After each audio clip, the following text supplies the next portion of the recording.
Numerose contravvenzioni al codice della strada per un ammontare di oltre 3.000 euro di multe e 2 patenti di guida ritirate. E il bilancio dell'operazione Pasquetta Sicura messo in campo dal Comando Provinciale dei Carabinieri di Cagliari in occasione delle recenti festività nell'area metropolitana e nell'Interland, oltre che lungo i litorali del territorio di competenza.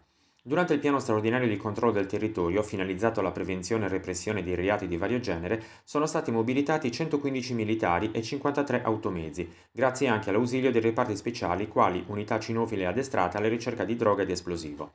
Nel corso delle attività sono state controllate 36 persone sottoposte agli arresti domiciliari e misure di prevenzione o alternative alla detenzione carceraria, identificate 812 persone e controllato 306 veicoli, oltre a 35 esercizi pubblici.